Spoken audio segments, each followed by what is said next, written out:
Welcome everybody back to the 6 Yard Box podcast, the podcast of the Juventus official fan club Toronto. This is episode 7, and I am your host, Joe Chiraco, alongside my co-hosts, James Martino and John Groh. And today on today's episode, we are joined by a very special guest, our super fan and official ambassador of our club, DJ Danny D. DJ Danny D from Z103.5. Very special guest. Welcome, gentlemen, and welcome, Danny. Thanks so much for coming on to our show, my man. Well, thanks for having me, man. It's always a pleasure to be surrounded by great people like yourselves, but also for the faithful, the Juventini, baby. That's great.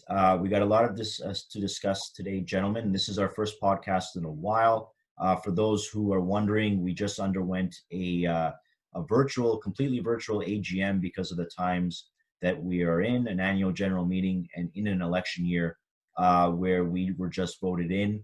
I'd like to again congratulate John Groh as president, newly elected president of the Juventus official fan club Toronto, James Martino, newly elected councillor on our board of directors, and myself, I happen to be voted in as vice president. I'm pretty humble about it, so that's all I'll say about me, but congrats, guys. We've got a lot of great stuff coming up this year with our club, so stay tuned to all our social media channels for that. And I'd like to give a shout out to Creative, our sponsor, who helps us put together a lot of our graphics, has revamped our website. Anyone looking for digital design, branding, or website development, that's Creative, KRE8IV, KRE8IV.ca for all your needs. Thanks to the fine folks there. So guys, I want to start off, as we always do with our guests, Danny D. We always like to ask our guests how they became huge Juventini. I know you're a huge Juventino, and I'm curious as well to hear your story as well on how you became a Bianconero and a big fan. So I'll let you take the floor. Go ahead. Oh, thank you very much. I guess, speaking about it on Z103.5 all the time, gives it away of how hardcore I am. But yes, it's basically like many other Juventini. It's a hand-me-down because my dad is a Juve fan, and growing up, watching him watch all the games on Sundays really made me a hardcore because back then, you couldn't touch the TV, you couldn't put on cartoons like Sundays soccer. Juve was playing, it was on TV. So, I'm hardcore from back in the day. Like I have the Sony mini disc jersey still. Over the years, just Juve, I bleed black and white. I don't bleed red, man. So I'll tell you, like Juve's in my heart, in my soul. And then when they went to Serie B, I went down to Serie B with them. There's no bandwagon jumping. I stick with the team. Players come and go, but Juve always remains. And I self-proclaim the most hardcore Juventino. I might get challenged, but I see the game a little differently than a lot of Juventini, which I'm sure we're going to discuss today. That's great. We are all about the Juventus culture, the Juventus fandom here at the JOFC Toronto, and a big shout out. Today is November 1st, and 123 years ago today, on a bench in Torino, a bunch of young men decided to put together a team with a pink jersey and a black strip, which became one of the top brands now in the 21st century in sport. It is our birthday. Happy 123rd birthday to La Vecchia Signora, Juventus FC. We wouldn't be here without this team. And for all of us, especially at our fan club, we wish our team another cent'anni and more success. If you guys hadn't noticed before, we love Juventus, and we are some of the biggest fans on the planet here in Toronto. And we're proud to say in Toronto we have one of, if not the most hardcore groups of Juventini worldwide. We're not ashamed to say that, and we're very proud of where we come from. And thank you to the Agnelli family, the management team, and the team for keeping us dreaming every week, every Sunday morning. So happy birthday to us, to our team. We just came off from we're recording this after the 4-1 victory over Spezia. It's been a topsy-turvy Serie A season so far. We'll get right into the season so far. On our last show, we previewed the Serie A season. Now we've had 5 or 6 games to kind of digest what we're seeing. James, I'm going to start off with you. Take us through. You don't have to go game by game, but what have you seen so far under new coach Andrea Pirlo and a new system so far from September till now? Thoughts on our season so far? Well, right now our season so far has been a mixed bag, and this is expected. We have a first-time coach who never had a proper training camp. So he's still trying to figure out as well, because not only do we not have a proper training camp, he didn't have a set squad prior to the start of the season. So we had people come in after the fact. Morata came in before the season started. You had Chiesa that came in after as well. So he had to find places to plug them in from where his initial thoughts were. So our best two games so far this season has been the opener against Sampdoria and today's game. And the reason there was he had a set formation. He knew exactly what he was going to do. And I think the other decent part too for today, especially today's game, what I noticed is he took advantage of the new rule where you can use 5 subs. He plugged the players properly where they were. And to me, it looks like he found his formation with 3-5-2. Yeah, no, good points.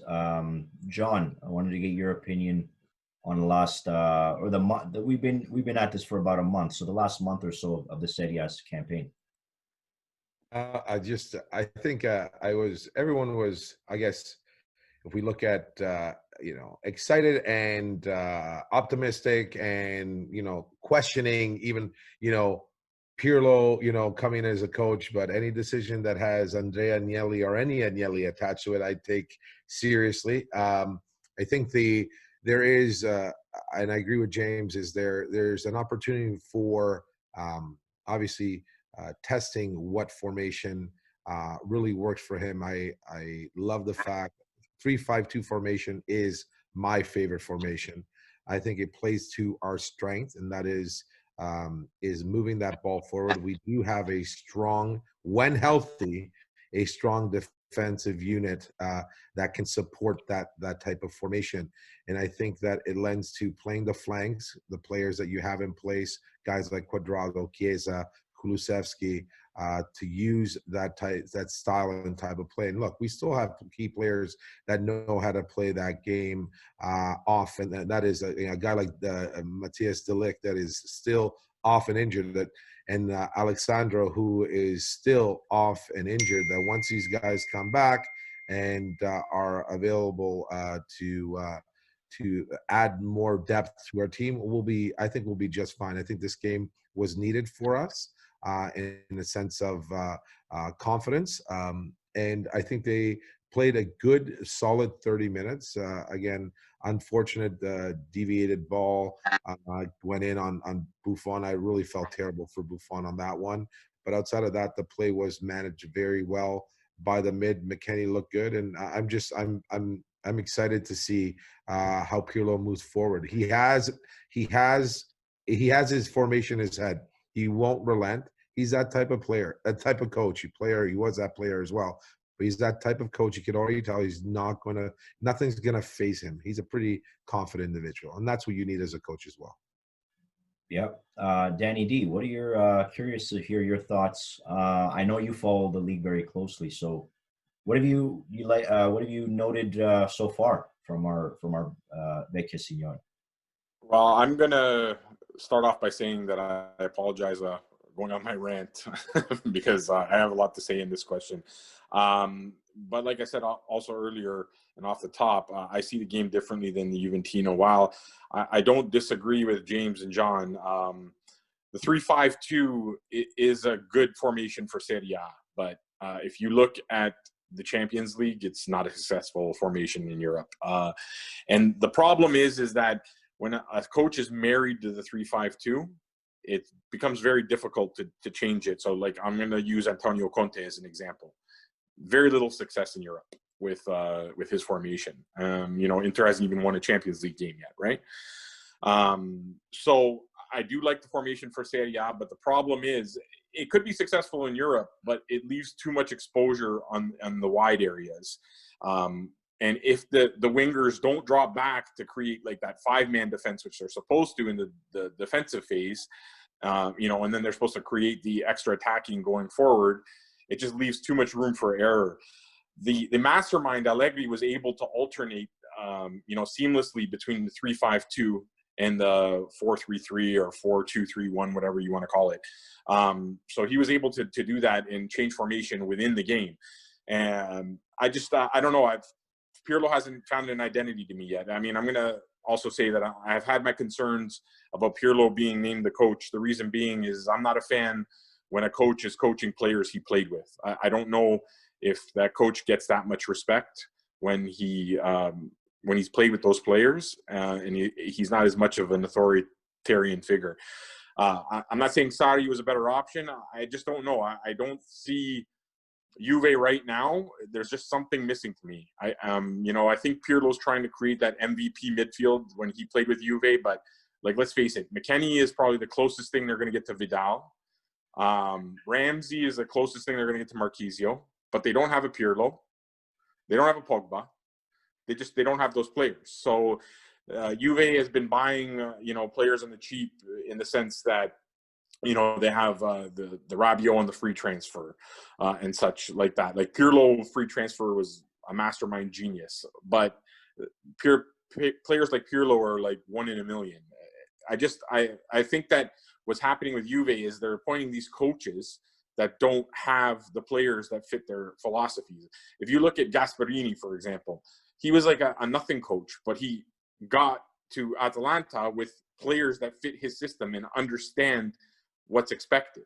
Now you have the same thing, Milan, who's been terrible for years, but you have Pioli, who manages the players and they understand what he wants from them. So, having said all that, I'm not giving up on the team because I'm diehard, like I told you, Forza Juve sempre. But the thing is I'd rather be much in this position right now than in February and March. Because if you look at the 2 years that they went to the Champions League final, they really clicked in February, March. And that's when you need to be really informed. Yeah, no, you guys have all made great points. I'll just kind of sum up my thoughts in the sense that, it's been, I think everybody needs to take a breather. There's been a lot of complaints, on social media, Pirlo out and all this, frankly, it's BS. It's been 6 or 7 games, so everybody just needs to chill out a little bit. Like James mentioned, there was no preseason. There was no time for Pirlo to get accustomed to the players. He was hired, I think, mid-August, right at 2 days after the Lyon elimination. He just literally became a coach and gave his dissertation and passed his exam even days before the regular season started. So, he's very, very fresh, very new. You either get, it's hard with coaches like that, former players, because you either get a guy like Zinedine Zidane, who wins 3 Champions Leagues in a row, albeit with a stacked team, or you get a Pippo Inzaghi, who's really struggled in his first year at AC Milan, and he had to go back into the lower leagues, and now he's with Benevento doing pretty good there. But he struggled right out of the gate without any experience. So I think with Pirlo, give the guy time. It was, the circumstances were caused for him to be hired because of salary, because of the firing of Maurizio Sarri. He is a revolutionary mind. He thinks in a different way. The system is, 3 at the back. And I agree with Danny D here in the fact that I think for the players that we have, 3 at the back works great in the league, in the domestic league, it's Serie A. But when you have faster, quicker teams in Europe, that's going to be a problem when you have Chiellini, who I don't know if he can even play more than a few games in a row or without getting hurt. But even when he's healthy, great defender still, but he's definitely lost a few steps. Bonucci, same thing. He can block the ball, he can head it away, but on a 1v1 with his back towards goal, I mean, he's going to look foolish as he's done, and it's going to be a clear breakaway. And even Danilo as a makeshift center back has not been very good. And I know that's not his natural position, but there's a lot of gaps in exposure, even in Serie A at times with Juve. The midfield, yeah, I mean, the players for what we have, I mean, I don't think the problem is that they're too one-dimensional. I think Arthur and Bentancur are basically the same player, and neither has really taken off this season. Bentancur has struggled so far. McKennie's looked good. But he's decent, but he's no Pogba, he's no N'Golo Kante, who's somebody that they could use right now. And up front, I mean, if it wasn't for Cristiano Ronaldo today, it would have probably been a 1-1 draw. His missing 2 weeks with COVID really hurt the team. Dybala struggled. Some players don't even know where they're playing because they're asked to do too much. And even Pirlo has to kind of ask himself, okay, maybe I'm really confusing these guys with all the things I want them to do. I want them to press 5 guys always attacking, but I also want them to defend, but I also want them to switch sides, and I also want to overload the fullbacks on one side. It's a bit confusing for the players, and I think these things are going to iron themselves out, these mistakes. So we all have to be patient, and I think we're going to be fine, although we all knew it was a transition year. And the problem is, in any other year, it would have been fine. But I think this year we've seen with AC Milan, Napoli, even the lower, crappier, so quote-unquote teams like Benevento and Genoa and Spezia, they've been giving teams a run for their money. Like we have a soccer pool at our club. My pool sucks because every week there's always an upset when you don't expect it. So I think the level of Serie A has gotten a lot better, which is great for the league, but not great for us. Because in other years we would struggle, but we'd still be ahead 10 points. But this year, a single mistake can really cost you. So we'll see at the end of the year in May whether or not these draws the last couple of weeks are going to make a difference. But it's going to be very difficult to retain that 10th straight title. It's just one of those years where everybody's gotten better and we're in a transition.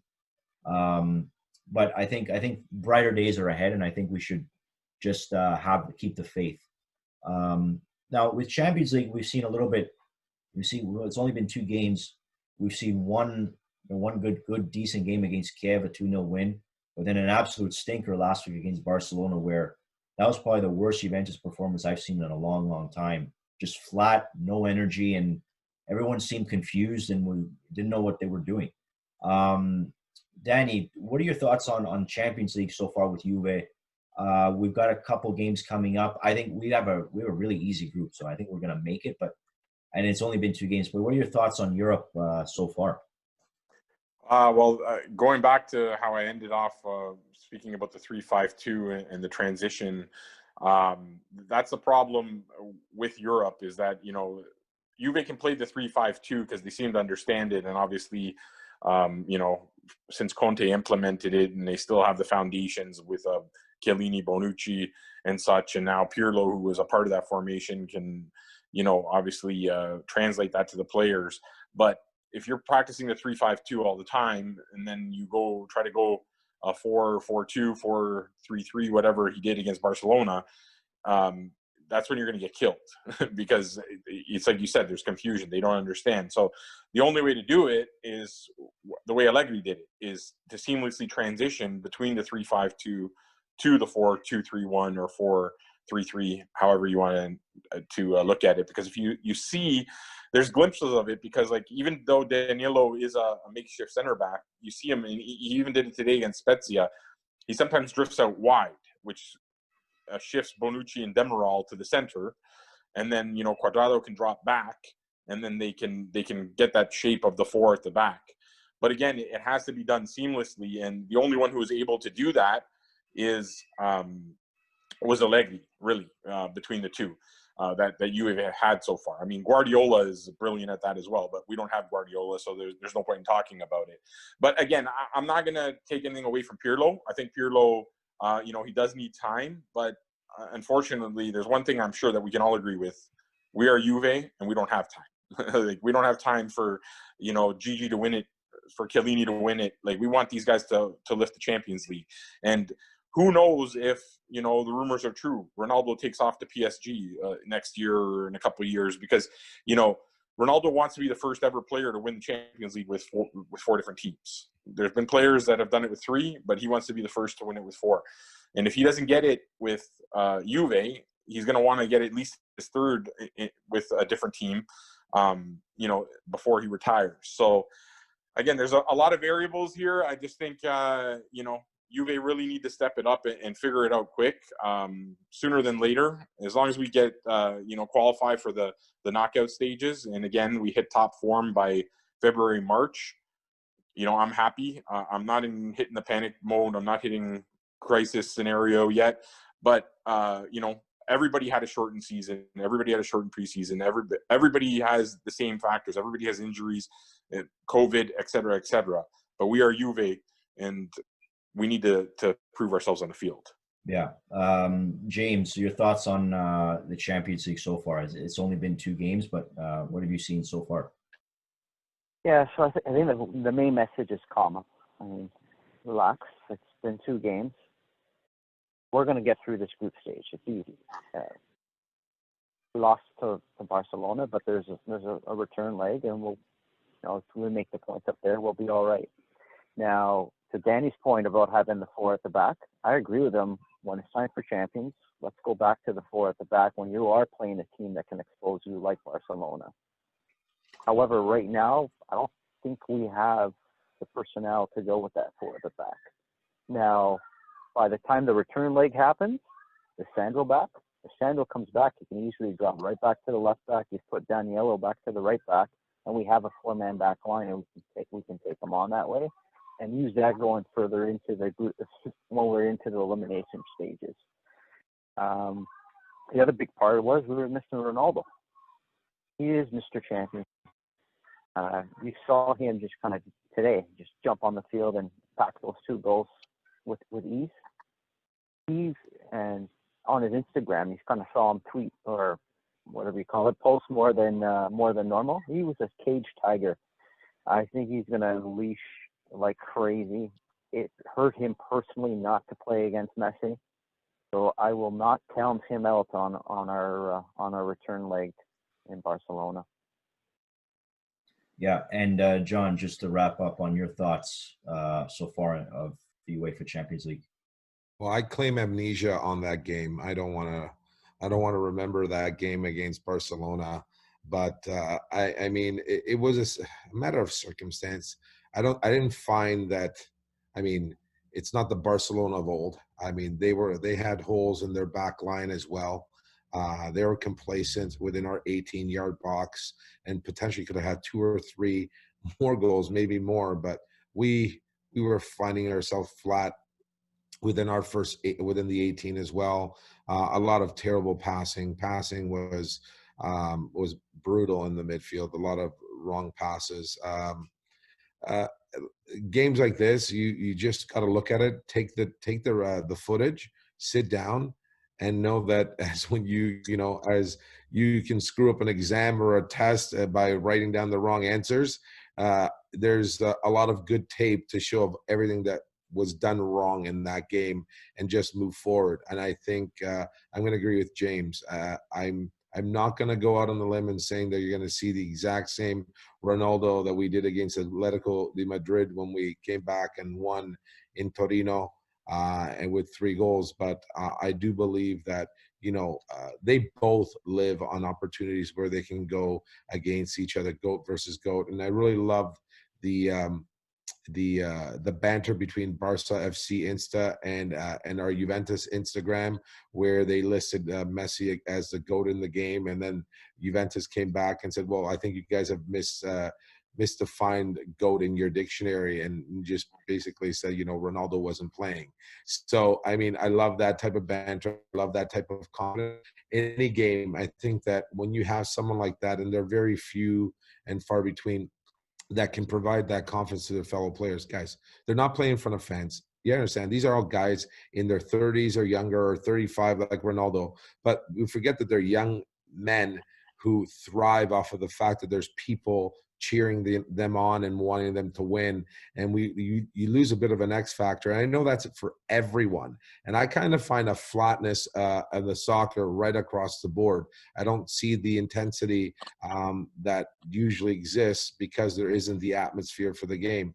Call it the psychological part of the game. I think everybody's going through it. Doesn't matter. And I think Danny touched upon it. Everyone's going through COVID. Everyone's going through the issues that they are with regards to being prepared for the games.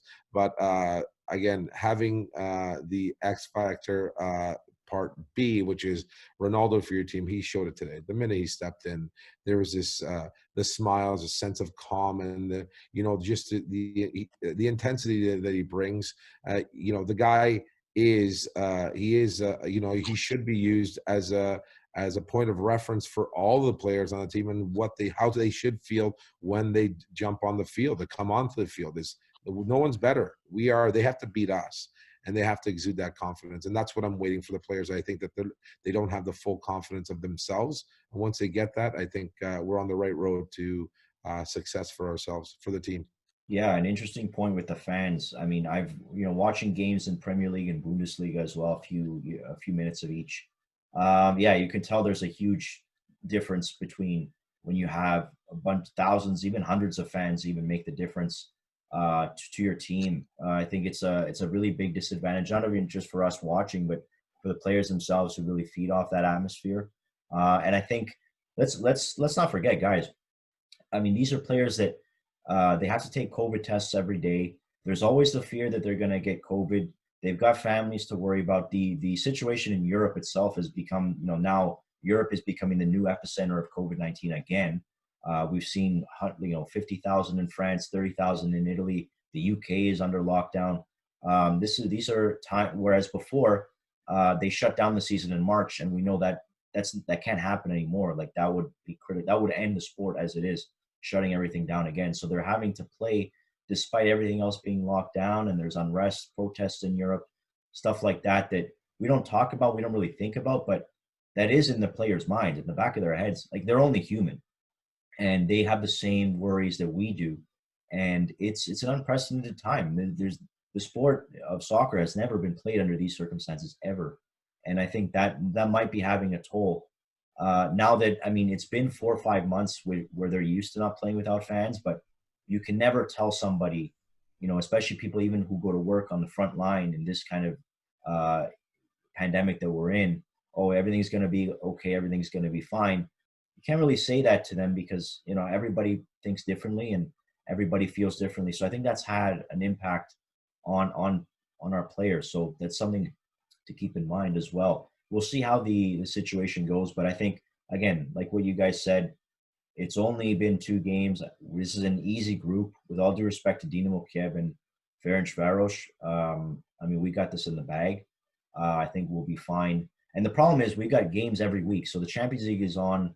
They're playing two games a week for the next month still, plus international break with the national teams coming up in November, which we're going to get to in a second.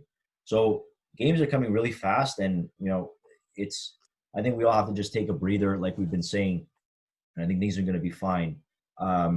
January is going to be probably a tougher stretch, January, February, because there's even more Coppa Italia to worry about as well. So again, we have the 5-man substitution rule. We got to use that, and Pirlo's using it more often. I think all coaches in the Serie and all leagues, really, if they want to preserve their players as best as possible, throw guys in. I like that Pirlo has used youth players, Frabotta, Portanova, and a couple of other kids who were reluctant to be used in years past, but at least we're giving these guys a chance. So again, I think we're going to be fine in Europe, and it's just more consistency. And I hope that Alvaro Morata looks at the tape, and they get the coaching staff gets a couple of drones, put them in the corner and run plays and film, and then show the guy, look, you can't be going over the guy's shoulder because you're going to be offside every single time.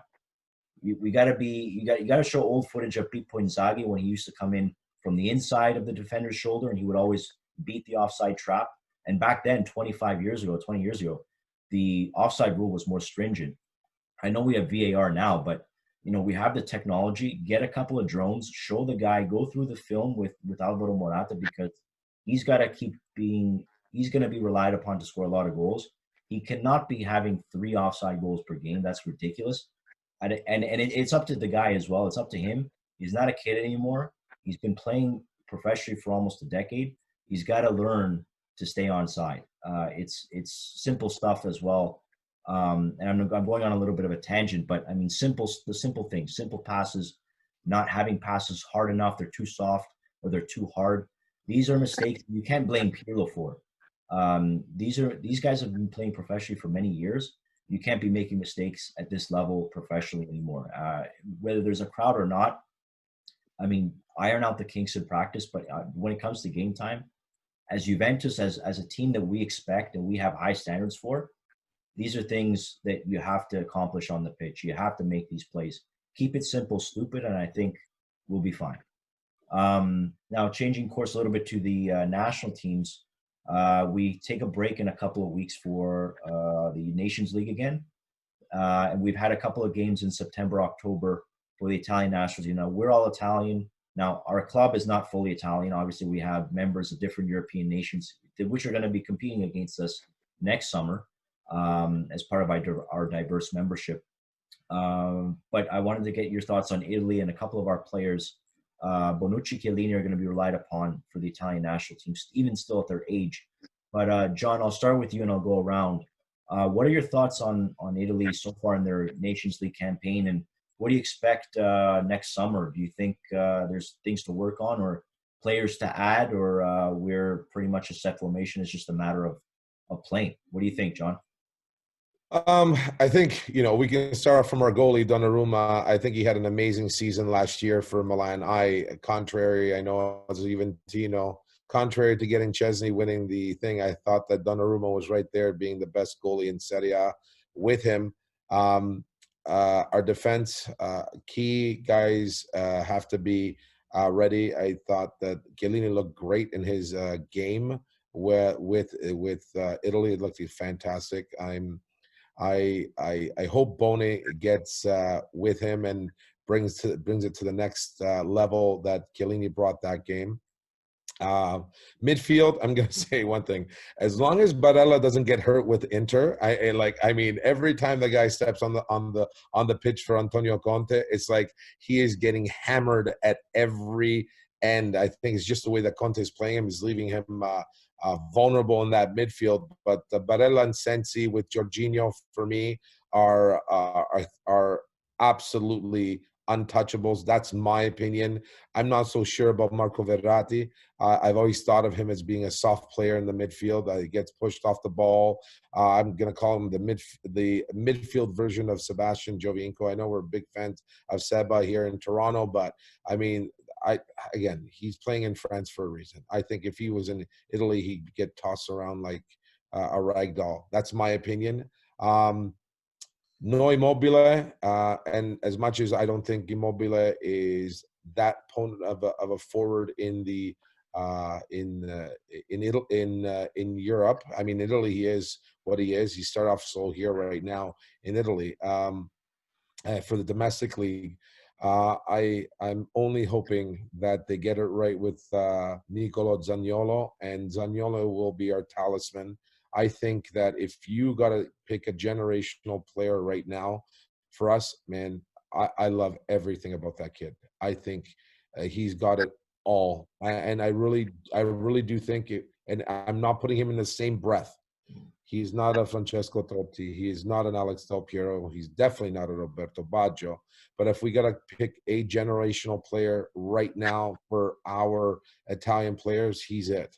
And the guy is just a great find. I'm hoping that someone like a Moises Kean matures under players thing. I know he probably won't mature on a guy like Neymar, but hopefully other players on that PSG team will help him along, and playing with guys like Mbappe will make him a better striker, a more formidable source of attack for us coming the Euros. Like I said, I'm not trying to play down. If we make it to the quarters and get within a snuff of the semis, I'll be very happy for our team. But no Zaniolo, no party. I mean it. The guy is our version of whatever top class player. I'm hoping that these guys with Roma and with our national rehab program can get this guy back up and being at 100% for the Euros. And I think that we'll be okay. Again, Sensi, Barella, Jorginho for me are untouchables. Put whomever you want in the midfield with them. And Immobile and Zaniolo up front. Yeah. Danny D, thoughts on Italy, what you've seen so far this fall, and then I know we're still really far away, but what would you like to see at Euro 2020? Well, John made a lot of excellent points. I mean, money is in the bank with Chiellini and Bonucci, but the problem is again, goes back to how many games can Chiellini play? Can he play the 3 games plus then, the knockout stages. We hope so, but is he able to? I don't know. It seems like he's only able to go 1 game and then he has to take another game off because he has those recurring knee injuries. Donnarumma obviously is the number 1 shot stopper, but I'm probably the only one who thinks this, but I think Buffon should be there as one of the 3, just even as a leadership presence in the dressing room. I don't know why he's not there. And you know what? Like, you saw the save on Spezia today, where he basically robbed the goal. And I think it was only 2-1 at that point when he made that save. So, I mean, he still got it in him. I still think, even though he's 42 or 43, he's, he can still play a couple more years because Juve sees the value of having that presence in the dressing room and translating to some of the younger generation. Unfortunately, I only half agree with John on the midfield. Obviously, Jorginho is the reference point in the midfield to get the plays going. He's the closest thing that we have to a regista, even though he's not a perfect registrar like a Pirlo or there'll never be a Pirlo again. But I think you guys get the point I'm trying to make. Barella, he steps it up for the national team. I'm just a little iffy on Sensi. I don't know if that dynamic there is set in that midfield. But one thing's for sure, that Zaniolo, like John said, he's definitely like a player for the future. And I would actually classify him as a player that can, fill those shoes like Totti, especially playing on Roma. He could be a player for many years to come. But Immobile, again, he does it domestically, but he doesn't do it in Europe. And Italy is really missing that number 9. It's unfortunate, but hopefully somebody can step up. Like, if Moise Kean does have a breakout year, but let's face it, he's going to be coming off the bench a lot for PSG. Chiesa on the other side of the front 3. Chiesa is a dynamic player. I'm very happy he's with Juve. He was a great buy. You see, he makes a difference in the games. So definitely, they have the 2 of the top 3. The forwards right. They have 2 out of the 3 for the midfield. The defense, again, it all depends on them staying healthy, and if the fullbacks can really get into the game like we need them to. Yeah, and James, just your thoughts to wrap up. Yeah, so I agree with both of you guys. Not sold on Immobile as a number 9. Hopefully he finally gets it together when he's wearing the darker blue shirt. In terms of Chiesa, I think it's great that he's now with Juve. He's had the experience of playing with Ribery, and now he's going to have the experience playing with Ronaldo, and that should give him that maturity to help the national team. And on the midfield, Daniel is our guy, but I do think there's the other player for Sassuolo, and his name escapes me right now. He's the midfielder there that he Locatelli. Locatelli. He's potentially could be that maybe 4th midfielder who can work his way into the starting lineup. And I agree with all you guys on Verratti. I've been overrated for a long time. Yeah, and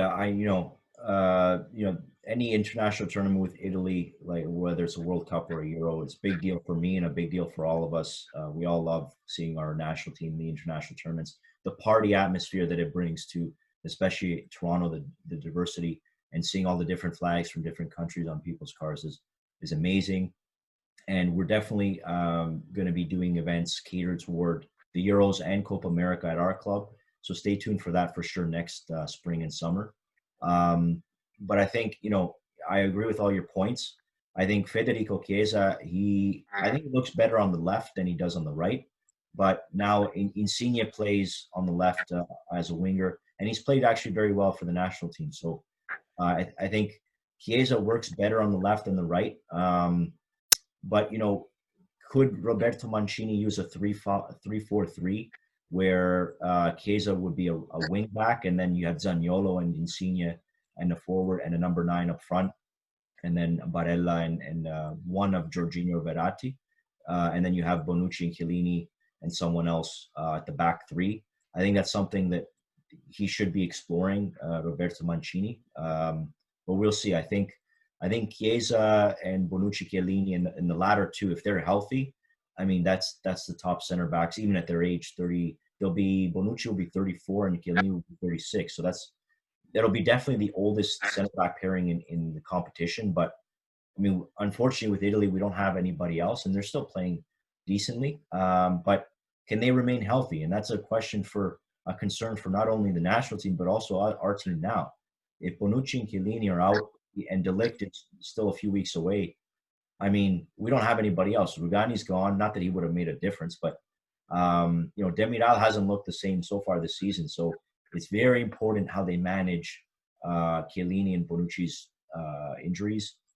Bonucci was not 100% today, that's for sure. He pulled something midweek, and he's not totally fit. But I mean, the physiotherapists at Juve are going to have their work cut out for them this season. And I'm sure Andrea Agnelli has told them, look, you got to get these guys healthy and good to go because we need Chiellini, we need Bonucci to be on the pitch. Definitely Chiellini. He's the leader. He's not just a good defender, but he's the actual leader. They play differently when he's not there. The players can tell that it's noticeable. So again, the physio staff, the medical staff at Juventus really have their work cut out for them, and I hope that they get that not just for the national team, but also for our club as well. Joe, sorry, just jump in first. I'd like to know, curious, do you guys agree with me on the Buffon? Should he be one of the three? Good question. Why not? I mean, if he's a third guy, yeah. I don't see it. I don't see it being a negative. But I think maybe they're trying to look for younger goalies. We're not just talking about Donnarumma, but the guy from what's his name from Atalanta who's injured now, Gollini. He's pretty young. He's a decent goalie. Verratti from Napoli, pretty decent. Atalanta has another very good young goalkeeper that they have on loan in Serie B. But I mean, if you're going to keep Salvatore Sirigu on backup, you might as well put Buffon in and get him in there, because if you took the words right out of my mouth. You took the words right out of my mouth. If you're going to bring Sirigu, bring Buffon. Yeah, but what he brings to the dressing room, like on and off the field, like worst case scenario, say Donnarumma gets injured or whatever, and you put in a Buffon, you're not making a bad choice. Like he's still got it. But the thing is the presence, and he can translate that desire to the younger generation who have to understand what it's about wearing that jersey. I think that's the point that I like the most, Danny, is the fact that can you imagine a Gigi Donnarumma having this guy kind of coach him through a top-notch tournament, the Euro Cup, and having Gigi Buffon to lean on in terms of saying, hey, listen, this kid is still young, and grooming him and making sure that he's dealing with the pressures of being, because it's going to come.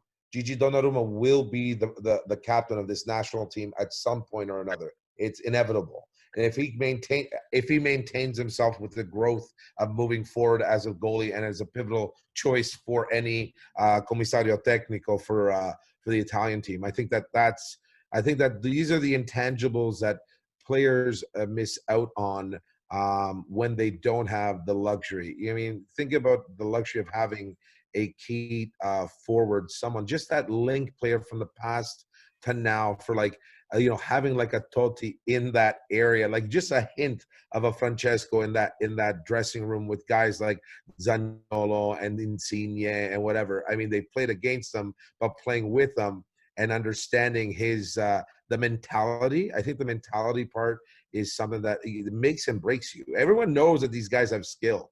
It is how far will they take it? How far do they know where to take it? How to get there. So I agree. The Buffons of the world are useful, and that's one of the reasons I think they actually brought Gigi back.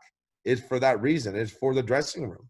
And that's before we end off, the one thing I wanted to say is that no matter what, with the troubles with Juve right now, and you can apply this to the national team, but I'm going to talk specifically with Juve, and not that troubles. Like, again, I'm not hitting the panic button, but the motto is it's not all about winning. It's the only thing that matters. So no matter what, the results got to be there. And, the players like Buffon and, again, Chiellini when he's healthy and such, these players demonstrate those values to the younger players and make them understand what it's like to wear the shirt of Juve, to wear the shirt of the national team. Yeah, agreed, 100%. And I think it's in Go ahead, James. Mancini's court. He's got to make that decision to say, I want to bring Buffon. Buffon's not going to go campaign for it. If they go and ask him, he'll say yes. And then the other part of it is, hey, it's worked for Juve. I think the initial thought of why he left the first time was they didn't want to have that pressure on that starting keeper, that you have this legend on the bench waiting to replace you. He's basically proven the last season that I can sit on the bench, the last 2 seasons. I'm not the main guy. You're the main guy. I'm here to support you. And now he's proven it. Now it's in Mancini's court. Why not? Yeah, it's. I mean, absolutely. He has to be asked to. And is he part of Mancini's plans?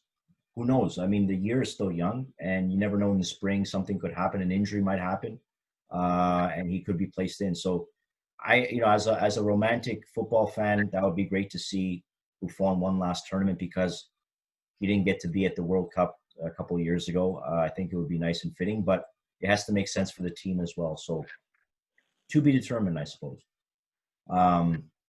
I wanted to get to a couple questions here from our members. Thanks for submitting your questions on Facebook.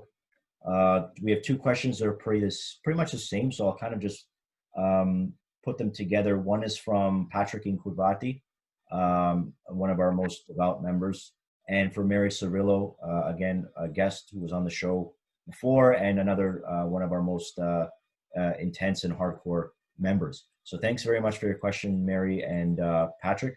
They ask, hold on 1 second. Welcome, Patrick, as one of the board members. So Patrick has been nominated as well. So welcome, Patrick. Yep. Welcome to our executive, Patrick. What does Dybala need to do to have an impact, and should we be critical of Dybala and Pirlo this season? So I'll start off with my points. I think with Dybala specifically, he's a very emotional player. If he's having fun, if he's happy, he's one of the top players in the world. If he's angry that he doesn't want to be subbed off, or he thinks he's not being treated fairly in the pecking order, he gets emotional, he gets angry, and his game is thrown off. And it's like you're playing in 10 men. He disappears through the game. I think he just came back. Look where he was in August. A tough injury against Lyon, which he re-injured a few weeks from an injury from a few weeks before. Hasn't played much in the last 3 months. He got a stomach bug in Argentina a couple of weeks ago in the international fixtures. Couldn't play there either, in his home country. So he was, it affected him mentally. And like I said, he's an emotional player that goes with his gut and with his mind. I think he was just thrown off. It's only been 2 or 3 games that he's been on the pitch. I think against Verona last week and Barcelona, he wasn't. Against Verona last week, he was pretty good, even though he was criticized for his play, even though he hit the post and he was creating. Yeah, he wasn't very good against Barcelona, but neither was anybody else. And today, he just didn't have it either. But I think we got to be patient on the guy, give him some time to build his confidence, and I think we'll see that Paulo Dybala, who won the MVP of last year. James, I'll stick it to you, and then we'll go around. What are your thoughts on this? Like, what do you think Dybala needs to become the player he was? Okay, so before I start, I'm going to clarify. I like Dybala. I like him as a player. I like the fact that he was given the number 10 jersey. But I'm going to be critical of him. And part of it is what's happening is he's got his negotiation team that is out there floating that he wants a $15 million a year contract extension. If he and his team feel that he's in that elite category, and yes, he was the Serie MVP there last year, then this is times where the mental toughness really does need to show, and he needs to step up. The last 2 weeks without Ronaldo, this was his time to shine. Now, I know he's got physical injuries, he's got things that are there, but today's game, when he was subbed off, he didn't even walk across the field to do the handshake with Ronaldo. He walked on the other side. You saw him walk slowly, like he was doing the Del Piero victory lap of honor. He was walking around that slow. Then you saw him on the bench. We just scored. There's no smile. yeah, be frustrated with yourself, but you need to cheer the rest of the team on. Ronaldo's on the bench, hand slapping, cheering away. So what's going on? The other big thing with me and Dybala, I mean, you're a 2. He was lined up as a 2, 3-5-2, and he was beside Arthur most of the game. Yeah, I understand you got to drop back, but you got to do that movement. If you're doing that, it just seems like when he's on, it throws the whole formation. And with Serie last year, it seemed to click that he actually was playing further up on the field, and that's why he had his MVP season. But he just seems to, and it might be a part of that mental toughness where he's not getting the ball, so he's dropping further back to get the ball. Now, for Piero, I can't blame Piero for Dybala's performances. He's given him the opportunity. If he's not stepping up, doing exactly like what you did today, take him off, and you got to try to build his confidence back in slowly. We got 5 subs, so if you're going up with a 3-5-2 again, take Ronaldo out at 75th minute, put the ball on, or vice versa, or whoever the other forward is, to get him minutes, get that confidence back up. He needs time. He's not a young player anymore. He's not in his early 20s. He's towards his mid and late 20s, and time to step up. Yeah. Danny D, your thoughts on Dybala? Well, James made a lot of good points, but it's definitely not an argument. We all know Dybala has the qualities. It's all mental for him. You look back a couple of years ago when he struggled under Allegri in his last year. I can't remember the exact. I think it was he broke up with his girlfriend or something, and it got to him. Then now he cries like a baby because he didn't start against Crotone or whatever. The point is that, you know what, like Dybala has to be a man. He gets paid well, and he has to improve himself on the field. That's the bottom line. Juve tried to offload him before the start of Sarri's season, but Sarri, brought his value back up. I'm not saying that, again, that's towards Pirlo or that, we should have kept Sarri or anything like that, but I'm just very concerned about Juve's management of certain players like Dybala, Bernardeschi, who is a true, could be right up there with Zaniolo. I don't know what's going on with him. His confidence is completely at the lowest point ever, I think. And, this again has to come to the management. And I think the fault lies with the club because, and not just with Juve, with any club, it's too easy to get the manager sacked these days. If you look back at the days of Capello, Lippi, legendary coaches like that, if you didn't perform, you're sitting in the stands. That's the way it is. You have to perform. You're paid to perform. End of story. Stop being a baby about it.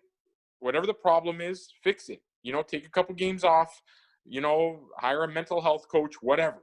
A life coach, someone who's going to, stimulate you positively and get it back. The thing is that Dybala is not a Ronaldo. Dybala is not a Messi.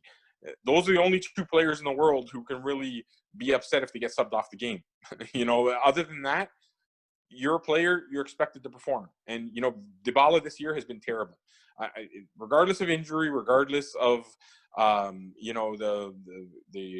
stomach bug he had with the Argentina team, whatever, he's fully fit now. He's had the minutes in the game. He's got to perform. Yeah, I definitely agree. And John, your thoughts on Dybala so far? So this is going to be a 3-part answer. So one is, we all know of the, the flop decisions in terms of contracts that Juve's made over the course of the last few years.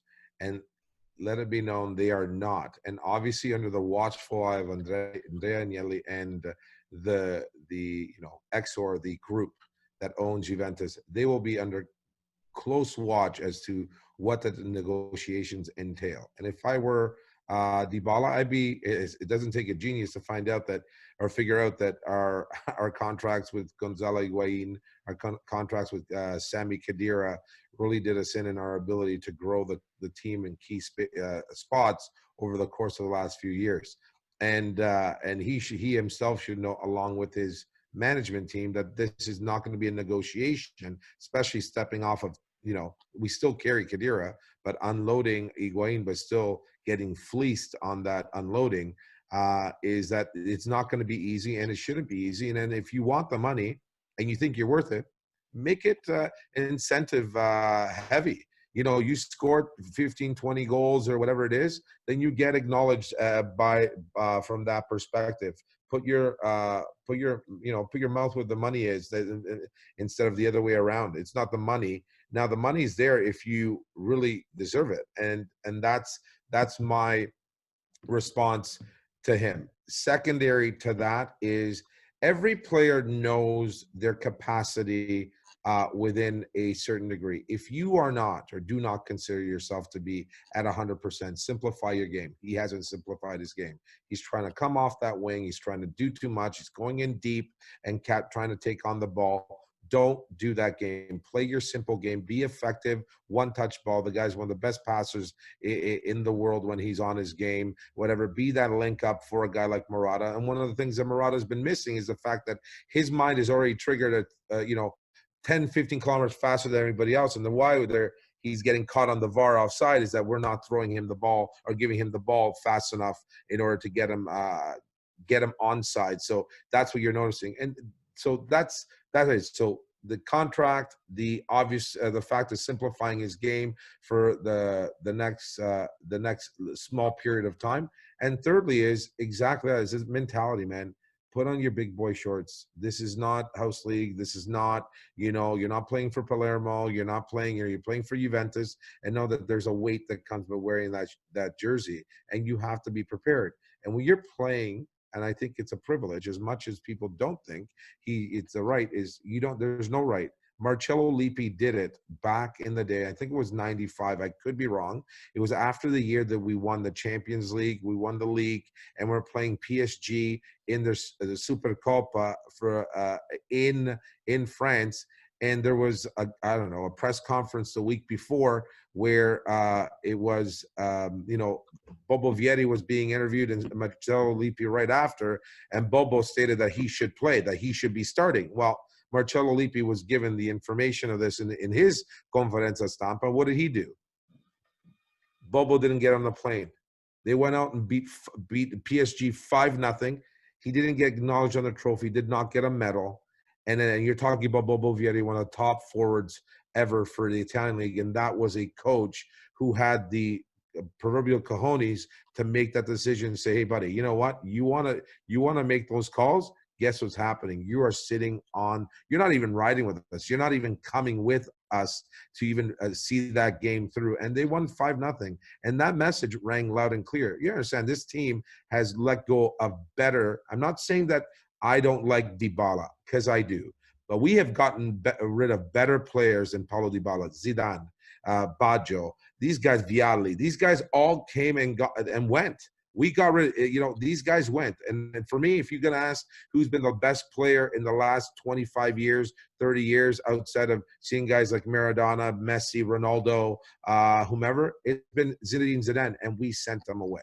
So at the end of the day, Paulo Dybala needs to understand the history of this team, the strength of this team, and understand what his worth is. And if you want to be paid the money, you got to show up. And that means on every sense, as a leader on and off the field, and as a man. Once you do that, I think you'll have a Paulo Dybala that may be even worthy of the Ballon d'Or. But until he gets to that level, he will still be a guy who's at the cusp of greatness, and he's not there. He's not a Messi. He's not a Ronaldo. We've been gifted two players that we see every day that set the benchmark and have the litmus test for everybody else to be on it. We've seen other great players, Suarez, Neymar, Mbappe. Are they at the level of Messi and Ronaldo? Absolutely not. Even Lewandowski, who is an absolutely goal-scoring machine, you still can't compare him to a Ronaldo or a Messi when it comes to that, and that's crazy. So Dybala, for me, to get to that level, again, big boy pants, wear that number 10 with pride, and we'll see a better player. I just want to add in there, and you just hit it at the end. Dybala is wearing the number 10 jersey for Juve. That says it all right there. If you're going to wear that jersey, you better perform. Yep, couldn't agree more. We'll see. Once he gets his head right, I think we'll see the Dybala of old, and we certainly need him to step up on both fronts in the league and in Europe for sure. So this pretty much wraps up our podcast. I just want to go through the next upcoming games for the month of November. Okay, so today we won 4-1 on November 1st. Midweek, we have Ferencváros, newcomers in the Champions League from Hungary. Even despite our troubles, I think we should take care of these guys pretty easily. Then we have Lazio on Sunday, which should be a big match. It's not going to be easy, even though Lazio is not in the greatest form, and they've been dealing with injuries and COVID-19 going through their lineup. So it's a very winnable game, but there's no guarantees in the Serie A this year, unfortunately. So it's a game to watch for sure.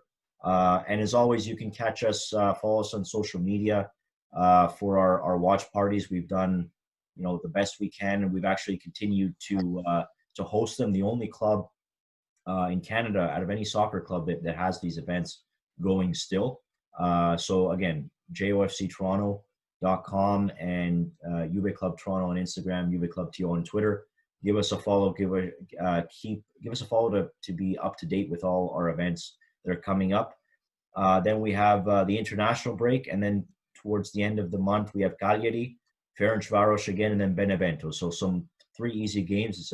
It's one of the easier months for us coming up, but we are going to have bigger games coming up later this season. We got to take these wins. We have to win every single one of these games. Put in that momentum going to December and Christmas into the very, very brief winter break. But these are winnable games, and I think we've got the ability to do that. Thanks so much for your time, Danny D, James as well, and John Groh. Thanks so much, guys, for coming on, especially you, Danny, for making time for us on this Sunday morning. Thanks so much for being here. Well, thank you so much for having me, and once again, congratulations to you guys on the new roles in the JFC. I just before we leave, I just want to touch upon that calendar, and again, me being the reserved Juventini that I am, that I never look at any game as an easy game. My concern is always Juve seems to play up to their competition with the exception of the midweek against Barcelona. Let's just forget that one. But against these smaller teams, for some reason, I don't know if they take it too easily. But I hope, the wins are in the bag, like you said. But just Juve have to have that right mentality. But again, thanks for having me, guys. I really appreciate it. It's an honor to be part of the JFC as an honorary ambassador. And I look forward to many more years with you guys. Yeah, thanks so much for John, James, and myself. Thank you all for listening to episode 7 of the 6 Yard Box podcast, brought to you by Creative Solutions. Again, jofctoronto.com. Our membership is still going on. A lot of stuff, free Juventus TV subscription for our members. Catch all the behind-the-scenes interviews, highlights, and practices of Juventus on your phone, laptop, tablet, or even smart TV. And a very big event with Adidas coming up. Check our social media feeds for more info on that, and your email inboxes for our members. That's Juve Club Toronto on Instagram, at Juve Club TO on Twitter. Thanks so much, guys. And fino alla fine, Forza Juve, and happy birthday to our old lady. Forza Juve.